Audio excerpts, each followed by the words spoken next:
नमस्कार दोस्त, मैं मनीष वर्मा, आप सभी का स्वागत है हमारे चैनल पे। दोस्त आज की इस वीडियो में बात करने वाला हूँ इग्नू एमए पॉलिटिकल साइंस। दोस्त फर्स्ट ईयर के अंदर जितने भी हमारे स्टूडेंट्स हैं उन सब की बात करूँगा। दोस्त क्षमा चाहता हूँ, वीडियो थोड़ी लेट डाल रहा हूँ, लेकिन दोस्त एक दिन में लगभग 20 क्लास में अकेले लेता हूँ, जिस वजह से दोस्त मैं इग्नू पे थोड़ा ध्यान नहीं दे पा रहा था। लेकिन मेरे पे दोस्त अब पूरा मैं टाइम निकाल रहा हूँ, मैं सिर्फ और सिर्फ इग्नू वाले सभी स्टूडेंट्स के लिए। सबसे पहले दोस्त मैं आज आप सभी को बता देना चाहता हूँ कि जो भी आपके एग्जाम्स होंगे मैं उन सभी को सीक्वेंस में करवाऊंगा। जैसे कि दोस्त सबसे पहले मैं MPS करवाने वाला हूँ, MPS 01, 02, 3 एंड 4। दोस्त इन सब की तैयारी में करवाऊंगा, जो कि आपके फर्स्ट ईयर के एमए के जितने भी स्टूडेंट हैं पॉलिटिकल साइंस जो कर रहे हैं एमए से, दोस्त उनके पास ये 4 सब्जेक्ट होते हैं। तो स्टार्टिंग के जो आपके जो सीक्वेंस में मैं चलता हूं और इन चारों सब्जेक्ट्स के मैं कुछ आपके ऐसे क्वेश्चंस विद आंसर्स आपको मैं प्रोवाइड करवाऊंगा, प्लस मैं आपको वो क्वेश्चन को समझा भी दूंगा जिससे कि आप एग्जाम्स के अंदर अच्छे से आंसर्स को प्रेजेंट कर पाओगे। सबसे पहले दोस्त आंसर को कैसे प्रेजेंट करते हैं मैं आपको ये टॉपिक इस वीडियो के लास्ट में बताऊंगा। सबसे पहले हम आज बात करेंगे आज के इस क्लास के अंदर MPS 01, जिसका नाम है पॉलिटिकल थ्योरी यानी कि राजनीतिक सिद्धांत। ये बुक का ही नाम है। इसके अंदर आपके बहुत सारे चैप्टर हैं। अब क्यों ना दोस्त आपको पूरा बुक ना पढ़ना पड़े, इसलिए मैं पूरी बुक्स में से कुछ ऐसे क्वेश्चंस निकाल लूँ और वो आपको मैं दे दूँ। सिर्फ आप वही पढ़ कर जाओ, एग्जाम्स के अंदर पास हो जाओ। और पास नहीं दोस्त, लगभग 70 से 80% आपके आ जाएंगे। दोस्त जब मैंने अपनी MA कंप्लीट करी थी तो पूरी बुक्स को पढ़ डाला था, और जब मुझे ये समझ में आया कि स्पेसिफिक टॉपिक पे हम ज़्यादा फोकस करें बजाय बुक पे पूरा ध्यान देने के, तो हम बहुत अच्छे मार्क्स स्कोर कर सकते हैं एमए के अंदर, फिर तो नेट JRF के अंदर इन फ्यूचर हमारे वो काम आता है। ठीक है, तो चलिए दोस्त सबसे पहले हम स्टार्ट करते हैं आज MPS 01 से। नेक्स्ट क्लास के अंदर 02 यानी कि हम करेंगे इंटरनेशनल रिलेशन वाला, फिर 3 एंड 4 कंपैरेटिव पॉलिटिक्स हो गया, फिर डेमोक्रेटिक वाला। दोस्त ये चारों टॉपिक्स मैं आपको करवाने वाला हूँ पूरे यूट्यूब के ऊपर। दोस्त एमए के स्टूडेंट्स को कोई नहीं पढ़ाता है, तो ये चैनल एकमात्र ऐसा चैनल, तो आपसे रिक्वेस्ट करूंगा इसको सभी जगह शेयर करना ताकि ये सभी को दोस्त बेनिफिट दे सके। तो सबसे पहले हम बात करते हैं यहाँ पे कुछ क्वेश्चंस जो मैं यहाँ पे आपको दिखाने जा रहा हूँ। इन क्वेश्चंस के मैं आपको नोट्स प्रोवाइड करवा दूंगा, सिर्फ आपको वही पढ़कर जाना है। सबसे पहला क्वेश्चन आपके स्क्रीन के ऊपर है। क्वेश्चन क्या कह रहा है, आप दोस्त जल्दी से रीड आउट कीजिए। क्वेश्चन क्या कह रहा है? क्वेश्चन कह रहा है राजनीतिक सिद्धांत क्या है और हमें इसका अध्ययन क्यों करना चाहिए। What is political theory and why should we study it. मैंने इस टॉपिक को डीपली पढ़ाया हुआ है। जो भी क्वेश्चन मैं आपको यहाँ पे देने जा रहा हूँ इन सभी क्वेश्चंस को मैंने ऑलरेडी पढ़ा दिया है, तो फिर भी मैं आपको ओवरव्यू दूंगा राजनीतिक सिद्धांत क्या है। पॉलिटिकल थ्योरी का मतलब भी होता है जो भी हमारे आसपास घटनाएं घट रही है, जो भी राजनीतिक घटनाएं घट रही है, पॉलिटिकल रूप से जो इंसिडेंट घट, जैसे कि इक्वलिटी को लेकर, जस्टिस को लेकर, लिबर्टी को लेकर, है ना, इन सभी को लेकर, चाहे सिक्योरिटी को लेकर, सेकुलरिज्म को लेकर, जब भी जहाँ राइट्स को लेकर, तो ऐसी कोई भी बात जो स्टेट और स्टेट में रहने वाले लोगों से जो रिलेटेड होती है, उन सभी को स्टडी करना ही पॉलिटिकल थ्योरी कहलाता है। तो राजनीतिक सिद्धांत का मतलब होता है राज्य के अंदर जो भी घटनाएं घट रही है उसका अध्ययन करना या उसके बारे में बताना। तो पॉलिटिकल थ्योरी हमें क्या करता है, हमें इन सब चीज़ों की जानकारी देता है। तो पॉलिटिकल थ्योरी दोस्त एक ऐसा, आप कह सकते हो कि एक ऐसी गाड़ी है जिसके ऊपर बैठकर आप दुनिया की घटनाओं के बारे में जानकारी ले सकते हो, और उस गाड़ी के अंदर दोस्त ऐसे थिंकर्स होते हैं, आप एज अ ड्राइवर समझ लो, जैसे कि गाड़ी चलाने वाला एक ड्राइवर होता है ना, वैसे पॉलिटिकल थ्योरी को दोस्त ड्राइवर चलाते हैं, है ना, मतलब कि ड्राइवर मतलब पॉलिटिकल थिंकर चलाते हैं। अब जैसे कि हम बात करते हैं महात्मा गांधी जी हो गए, डेविड स्टन हो गया, दोस्त जॉन रॉल्स हो गया, JS मिल हो गया, हर्बर्ट स्पेंसर हो गया, हॉब्स हो गया, रूसो हो गया, ये सब पॉलिटिकल थिंकर हैं। तो इससे जब ये पॉलिटिकल थिंकर, प्लेटो, अरिस्टोटल, इन सब का आपने नाम सुना होगा, तो जो भी अपने ये विचार देते हैं, इन्हीं विचार को हमने राजनीतिक सिद्धांत कह दिया है।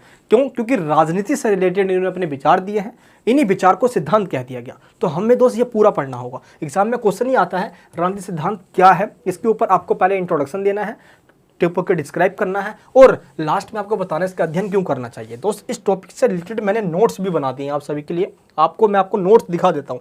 इस वीडियो के अंदर मैं इसलिए डीपली नहीं बता रहा क्योंकि ऑलरेडी जिन टॉपिक्स को मैंने पढ़ा दिया है उसके ऊपर दोस्तों टाइम वेस्ट करने से अच्छा है मैं और नए टॉपिक्स पढ़ा दूंगा। लेकिन आज मैं आपको जो ये क्वेश्चन दे रहा हूँ इनको रिव्यू कर लेना है आपको। देखिए जैसे कि मैंने आपको बताया ये रहा क्वेश्चन। एग्जाम्स में दोस्त आपको लिखना भी इसी तरीके से ही है।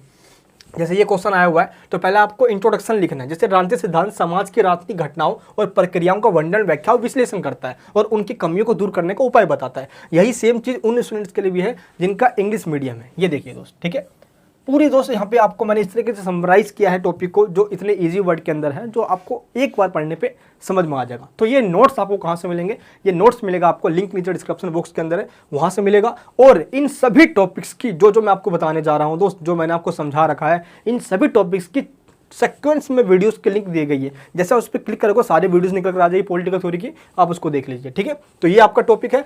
एंड इसका स्टडी क्यों करना चाहिए, तो इसके अंदर आपको इंपॉर्टेंस बताना है पॉलिटिकल थ्योरी का, जिसमें आपको ये बताना है कि पॉलिटिकल थ्योरी का स्टडी करना ही इसलिए चाहिए ताकि हम समस्याओं के बारे में जान सके, और जानने का मतलब ये है कि उनको हम दूर भी कर सके। तो दोस्त ये हमारा पॉलिटिकल थ्योरी है। एंड पॉलिटिकल थ्योरी का राइज कैसे हुआ, थ्योरीमा से निकल कर आया, इन सभी बातों को दोस्त ऑलरेडी समझा रखा हूँ। आप आई होप आपने मेरी उन सभी वीडियोस को देख लिया होगा।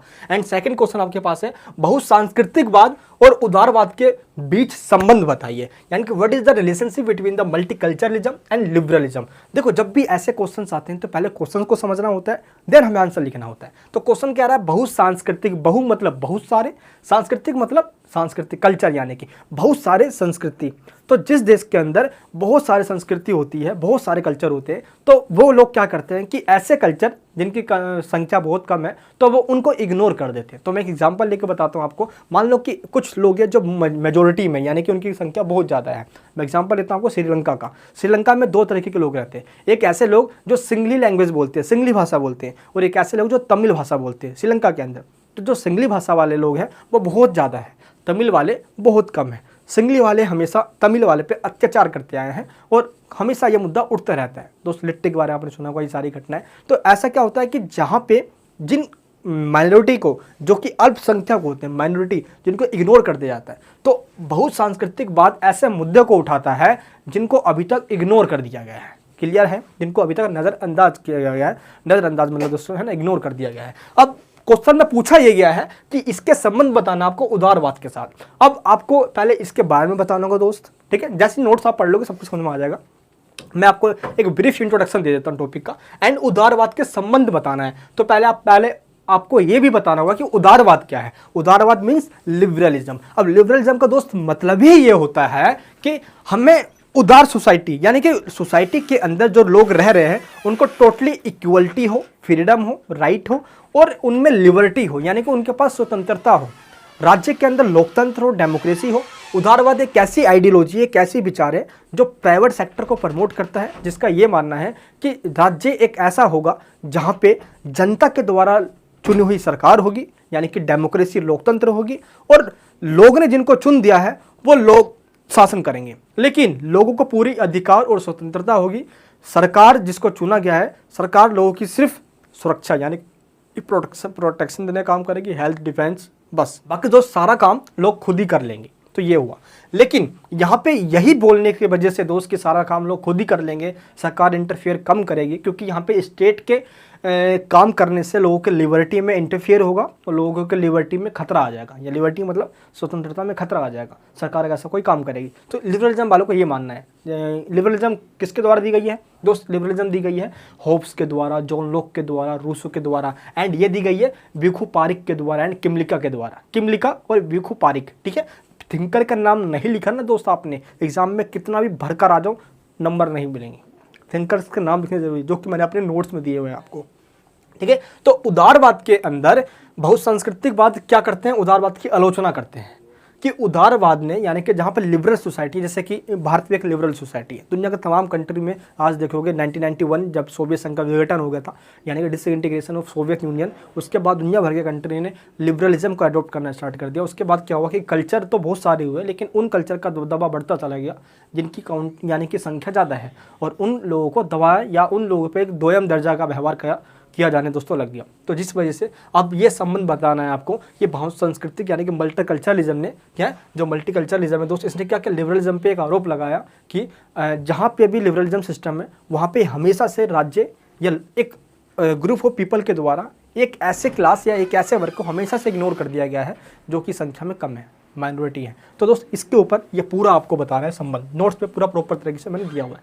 थर्ड क्वेश्चन आपके पास आएगा, जॉन रोल्स के न्याय सिद्धांत की आलोचना कीजिए, ठीक है। Criticise the theory of justice of theory, ठीक है, किसका? जॉन रोल्स का, यानी कि नए सिद्धांत का। देखो जब भी दोस्त जब क्वेश्चन एग्जाम में कुछ ऐसा आता है तो आपको दो चीज़ आपको ध्यान रखना है। पहले तो ये पूछा गया है कि जॉन रोल्स का नया सिद्धांत है क्या, फिर आपको इसकी आलोचना भी करनी है। आलोचना ना करने का मतलब है एग्जाम के अंदर मार्क्स कट। एक क्वेश्चन 20 नंबर का आता है, 5 क्वेश्चन आपको करना होता है, यानी कि टोटल हो गए 100 क्वेश्चन। एक क्वेश्चन के 20 नंबर में आपको दोस्त कम से कम आपको 8 पेजेस यानी कि 8 पेजेस आपको भरने होते हैं, ध्यान रखना 8 पेजेस। अब मैं आपको जॉन रोल्स का नया सिद्धांत बता देता हूँ। जॉन रोल्स एक पॉलिटिकल थिंकर है जिसने 1945 यानी कि वर्ल्ड वॉर सेकेंड के बाद अपनी व्यूज़ दिए जस्टिस के ऊपर, क्योंकि न्याय का मतलब होता है सभी को उसका अपना हक मिल जाना। लेकिन दोस्त ये हक कैसे मिले, है ना, ये हक मतलब जो आपका राइट है वो आपको मिलना चाहिए। हम कहते हैं भाई देखो उसके साथ इनजस्टिस हो रहा है, दैट मीन्स उसके साथ कुछ गलत हुआ है जो उसके साथ नहीं होना चाहिए था। सिंपल मतलब यही है। मान लो कि दोस्त 2 जने हैं, है ना, मान लो 2 लोग हैं और इस दोनों को मतलब कि इसको भी 10 रुपये दिए गए, इसको भी 10 रुपये दिए गए, ठीक है। लेकिन अब ये कंडीशन तो इक्वलिटी की है, लेकिन दोस्त इक्वलिटी का मतलब तो ये हो गया, ठीक है भाई इक्वल हो गया। लेकिन जस्टिस मान लो कि इन दोनों में से एक ये वाला जो बंदा है ये थोड़ा हैंडीकैप है या दोस्त किसी तरीके से इसमें कोई फिजिकल डिसेबिलिटी पाई जाती है और इसमें इसका जो पैसा है ज़्यादातर खर्चा इसके इलाज पे ही हो जाएगा।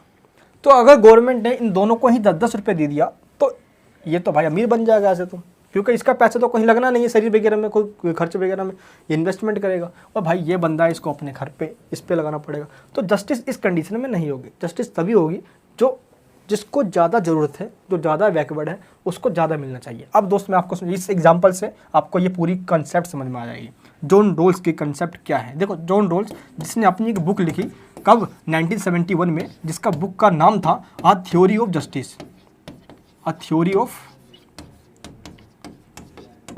जस्टिस, ठीक है, यानी कि न्याय का सिद्धांत, इसको हिंदी में कहते हैं। इस बुक के अंदर इसने 2 सिद्धांत दिए, 2 सिद्धांत दिए। कौन कौन सा सिद्धांत दिया इसने इस बुक के अंदर, चल दोस्त बताता हूँ। पहला सिद्धांत था कि सभी को स्वतंत्रता मिलनी चाहिए, यानी कि सभी को लिबर्टी मिलनी चाहिए, ठीक है, सभी को लिबर्टी मिलनी चाहिए।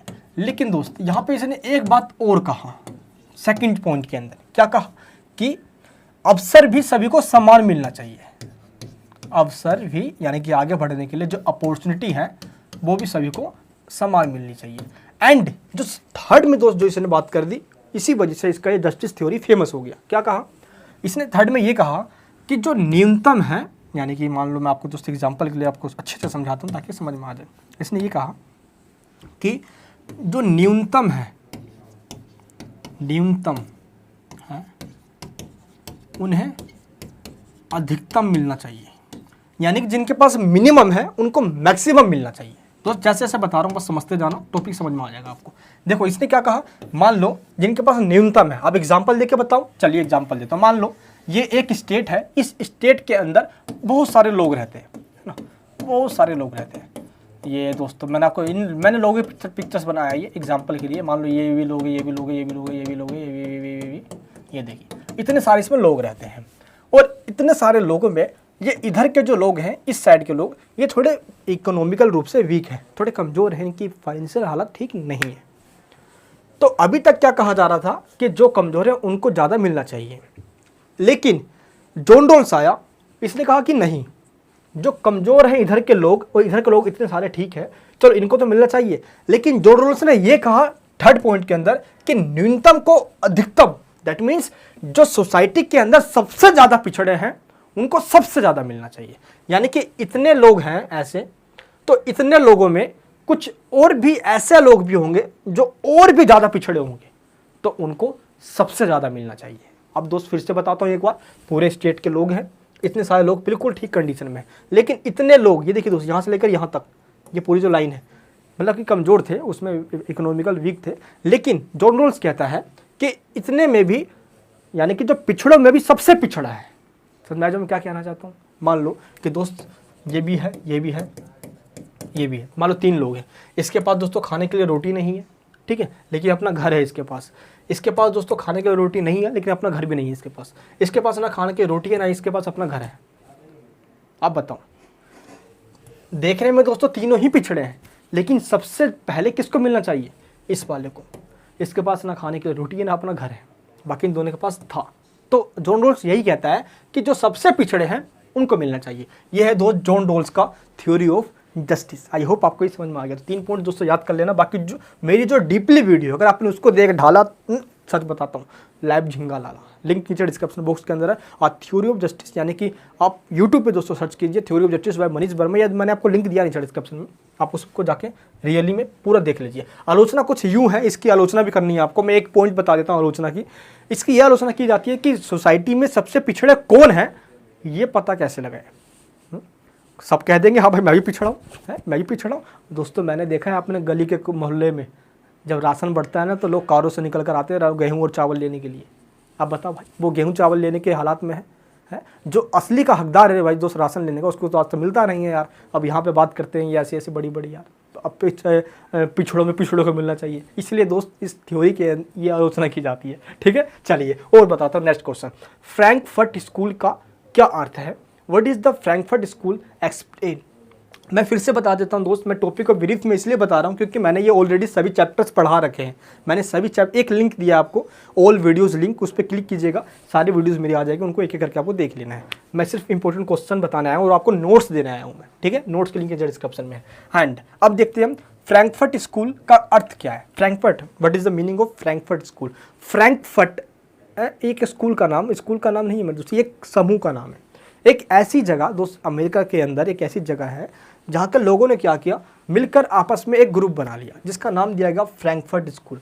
और इस फ्रैंकफर्ट स्कूल के ये जो लोग हैं इनकी अपनी एक आइडियोलॉजी है। आइडियोलॉजी क्या है? ये सोशलिज्म और कम्युनिज्म यानी साम्यवाद, जो कार्ल मार्क्स की विचारधारा है, ये उसको बढ़ावा देने के लिए आपस में जुड़े हुए हैं। और सोसाइटी के अंदर इन सभी चीज़ों को बढ़ावा, जैसे कि सोसाइटी में कौन गरीब है, अमीर और गरीब के बीच में खाई बढ़ते जा रही है। राज्य यानी कि स्टेट के ऊपर सिर्फ अमीरों का राज हुआ करता है, गरीब तो दोस्त पिसते रहते हैं। तो इन सब बातों को लेकर इसने मुद्दा उठाया जो एक समय कार्ल मार्क्स ने कहा था। ठीक है, ये उनका एक ग्रुप है। ठीक है, नेक्स्ट क्वेश्चन क्या है? सकारात्मक और नकारात्मक स्वतंत्रता के बीच अंतर बताना आपको कि explain the difference between the positive and negative liberty. Positive और नेगेटिव। पॉजिटिव लिबर्टी का मतलब होता है जहाँ पे आप जो भी काम करना चाहो वो कर सकते हो, लेकिन आप वो काम नहीं करोगे जिसके वजह से आपके उस काम से किसी दूसरे को नुकसान पहुँचता है। इसमें क्या होगा? सरकार आएगी आपको रोकेगी, पुलिस स्टेशन आएगा आपको ठोकेगी। ठीक है, ये होता है पॉजिटिव लिबर्टी। जब हम बात करते हैं नेगेटिव लिबर्टी का, तो दोस्त पॉजिटिव लिबर्टी आने से पहले नेगेटिव लिबर्टी हुआ करता था, नकारात्मक स्वतंत्रता। इसमें क्या है? आप जो भी करना चाहो वो आप कर सकते हो, सरकार आपको वो काम करने से नहीं रोकेगी, चाहे आप मर्डर कर दो किसी का या कुछ भी कर दो आप।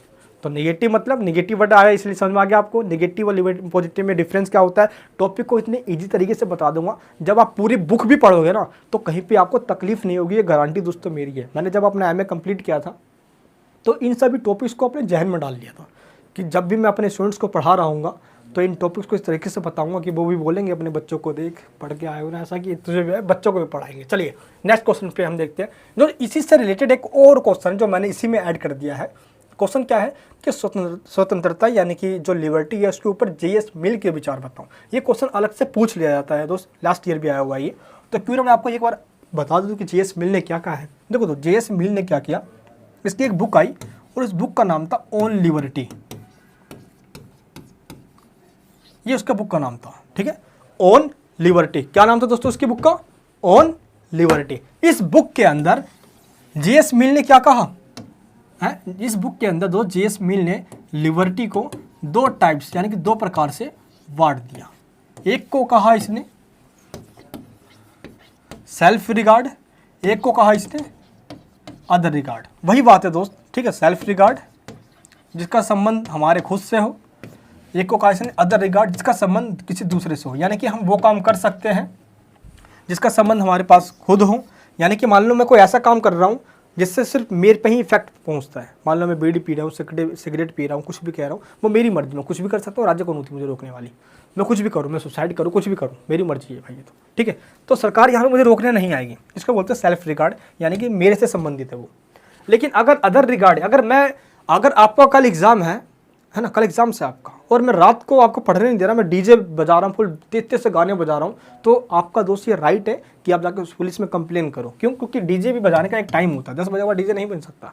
तो अदर रिगार्ड मतलब कि मेरे काम से किसी और को प्रॉब्लम हो रही है, तो उस कंडीशन में पुलिस आएगी, यानी कि स्टेट यानी कि गवर्नमेंट आएगी और उस काम को रोकेगी, क्योंकि मेरे इस काम से किसी दूसरों को भी नेगेटिव इम्पैक्ट पहुंच सकता है। तो ये दोस्तों बताया है अदर रिगार्ड और सेल्फ रिगार्ड का कंसेप्ट जेएस मिल ने। मैं फटाफट दोस्तों कंसेप्ट आपको बता दूं यहाँ पे।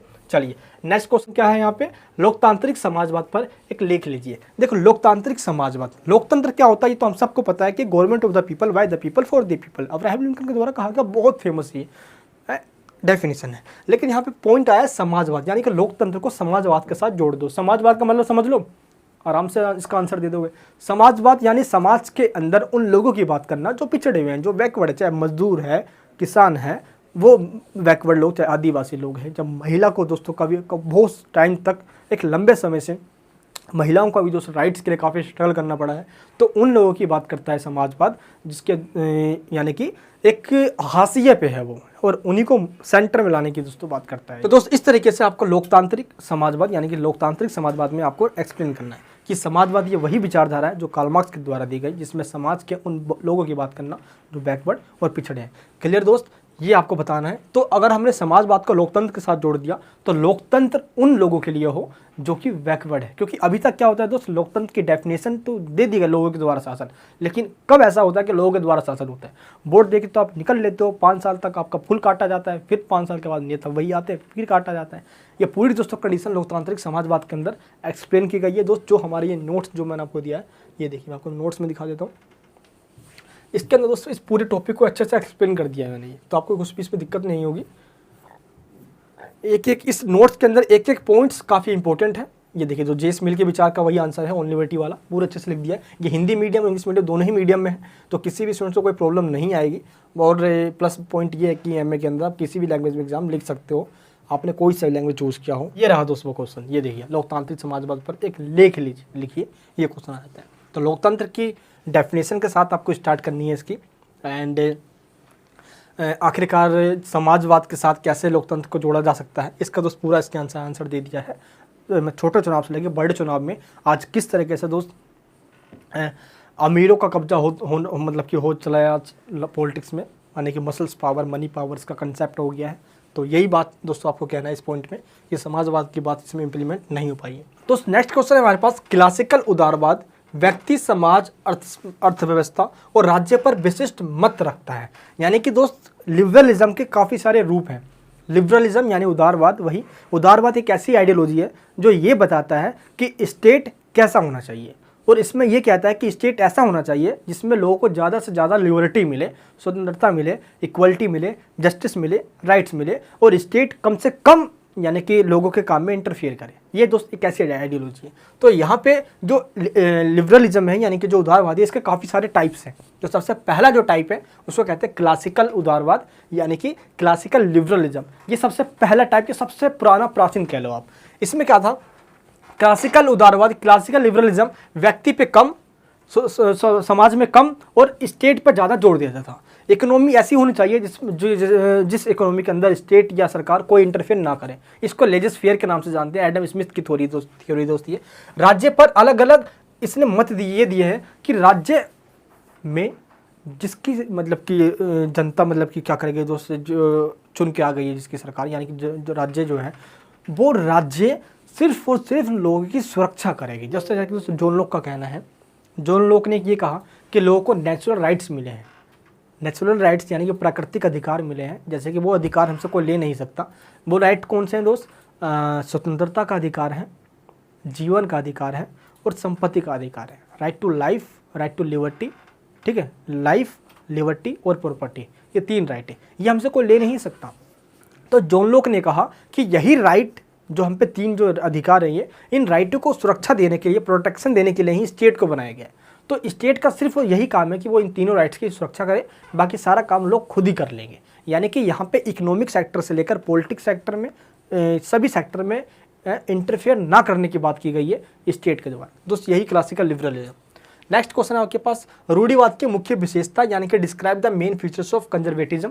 कंजर्वेटिज्म हम बोलते नहीं भाई, देखो सोसाइटी बहुत सारे लोग होते हैं। एक लोग होता है जो अपने आप को एडवांस मॉडर्न मानता है, फटे फटे कपड़े पहनता है, यूँ चलता है, यूँ करके, अरे भाई आज का ज़माना है ये तो फुल यूँ चलता है, उसको बोलेंगे हम क्या, पोस्ट मॉडर्निज्म। वो भाई बहुत तगड़ा ही मॉडर्निज्म चाह रहा है बस। तो अलग अलग तरीके के लोग हैं। कोई बोलता है कि नहीं यार हमें उन बातों को मानना चाहिए जो हमारे बूढ़े बुजुर्ग को बना के गए हुए हैं, वही नियम हमें फॉलो करते रहना चाहिए। अक्सर ऐसा होता है ना।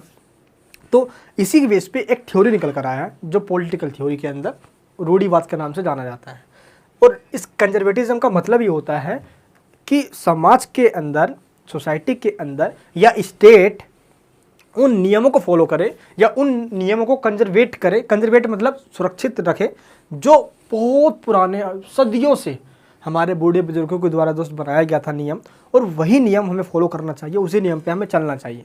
ये दोस्त कोई भी नए परिवर्तन या कोई भी नए चेंजेस का ये अपोज या विरोध करता है। ये नए चेंजेस नहीं चाहता, ये बोलता है कि जो पुराने प्रथाएं चले आ रहे हैं, कस्टम चले आ रहे हैं, नियम प्रति नियम चले आ रहे हैं, है ना, ये उन्हीं को मानने की बात करता है। ठीक है दोस्त, ये है रूढ़िवादी। हम बोलते हैं ये बहुत रूढ़िवादी है, ये तो पुरानी व्यवस्था को मानता है, ये होता है। लेकिन दोस्त इसकी आलोचना इसलिए की जाती है क्योंकि टाइम टू टाइम इंसान को चेंज होता रहना चाहिए, है ना। ऐसा भी चीज़ मत हो जाना यार, जैसे मौसम चेंज होता है ऐसा चेंज होना है आपको, कि जैसे कि आज 1990 का ज़माना है। जैसे कि हम बताते जब लगभग मैंने 2016 में अपनी 12th पास करी थी, तो उस टाइम हम कहाँ तो यूट्यूब पे इतना नेट वेट कहाँ इतना क्रेज हुआ करता था। तो आज देखो यार, अब कब किसी बच्चे को देखा है आपने गली में खेलते हुए है? आज बच्चा पैदा हुआ ही नहीं भाई, उसको मोबाइल चाहिए पहले ही है। तो ज़माना चेंज हो गया है। आज बच्चा रोता रहेगा लेकिन उसको मोबाइल चाहिए। फ़ोन का ज़माना है आज, बहुत तगड़ा वाला क्रेज। तो टाइम टू टाइम चेंज, आज टेक्नोलॉजी बहुत तेज़ी से बढ़ता जा रहा है। आज जो भी देश अपने आप को टेक्नोलॉजी से पीछे रख लेगा दोस्त, वो सदियों पीछे चला जाएगा। यही सेम कहानी है, इसलिए इसकी आलोचना भी की जाती है। अहिंसा की गांधीवादी जो अवधारणा है, यानी गांधीवादी जो विचारधारा है अहिंसा के ऊपर, नॉन वायलेंस के ऊपर, ये गांधी जी के दोस्तों विचारधारा है। इस पर तो पूरा पन्ना भर दोगे यार, बाकी नोट्स में मैंने दिया हुआ है। नारीवाद के विभिन्न प्रकारों का विस्तृत वर्णन कीजिए, यानी कि explain in detail the different types of feminism. बहुत ज़्यादा इंपॉर्टेंट क्वेश्चन है ये। पहले आपको ये पता होना चाहिए कि फेमिनिज्म का मतलब क्या होता है। फेमिनिज्म हर वो इंसान है, चाहे मैं हूँ या आप हो, या वो लड़का हो या लड़की हो, या मेल हो या फीमेल हो, हर वो इंसान है जो महिलाओं की राइट्स की बात करता है। पहली बात तो ये ध्यान रखना। अब हम बात करते हैं इन फेमिनिज्म की जो हम पढ़ने जा रहे हैं। फेमिनिज्म महिलाओं के ग्रुप का नाम है जिनका ये मानना है कि महिलाओं के साथ समाज के अंदर सदियों से काफ़ी मतलब कि दोस्त एक्सप्लोटेशन हुआ है, उनका शोषण हुआ है। और बड़ी बात दोस्तों ये है कि पैट्रियार्कल सिस्टम, यानी कि जो पितृसत्तात्मक हमारा समाज है, जिसमें पिता फिर पुत्र को ही इंपॉर्टेंस दिया जाता है, लड़के या आप कह सकते हो कि पुरुष को ही, मेल को ही इंपॉर्टेंस दिया जाता है, और महिलाओं के साथ दोयम दर्जे का व्यवहार किया जाता है।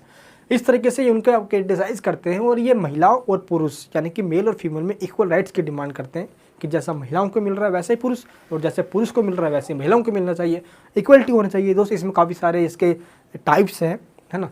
रेडिकल हो गए, है ना, लिबरल हो गया, मार्क्सिज्म, फेमिनिज्म, काफ़ी सारे इसके टाइप्स है जो कि मैंने नोट्स में बता दिया है। क्लियर दोस्त। तो ये सब पढ़ने के बाद आपके सारे क्वेश्चन कंप्लीट हो जाएंगे। इस वीडियो के डिस्क्रिप्शन बॉक्स के अंदर मैंने आपको क्या क्या दिया है, मैं दोस्त आपको फिर से बता देता हूँ। मैंने आपको नोट्स का लिंक दिया है, ठीक है, मैंने आपको सभी वीडियोज़ का लिंक दे दिया है, और जो मैंने अभी आपको स्क्रीन पे क्वेश्चन दिखाया मैंने इसका भी लिंक दे दिया, इसको आप डाउनलोड कर लेना। क्वेश्चन का भी दोस्तों मैंने आपको लिंक दे दिया है। क्लियर है दोस्त। तो एमपीएस का जो हमारे पास पार्ट है दोस्त एमपीएस 01, ये हमारा खत्म हो जाता है। नेक्स्ट वीडियो में हम बात करेंगे एमपीएस 02 की। मिलूंगा दोस्त आपसे नेक्स्ट वीडियो के अंदर। इस चैनल पर नहीं हो तो प्लीज़ सब्सक्राइब करके बेल आइकन ऑन कर लेना, ऐसी वीडियो पूरे यूट्यूब पे कहीं नहीं मिलेगी, ध्यान रखना दोस्त। चलिए मिलूंगा आपसे दोस्त नेक्स्ट वीडियो के अंदर। अपने प्यार वहीं बनाए रखना, और एमपीएस 01 का पूरा कोर्स की लिंक नीचे डिस्क्रिप्शन में, आप पूरी वीडियोस को देखिए दोस्तों एक एक करके, और एमपीएस 01 पे अपनी पकड़ बिल्कुल अच्छे से बना लीजिए ताकि एग्जाम के अंदर इस बार फोड़ कर आ जाओ। चलिए दोस्त, जय हिंद, जय भारत।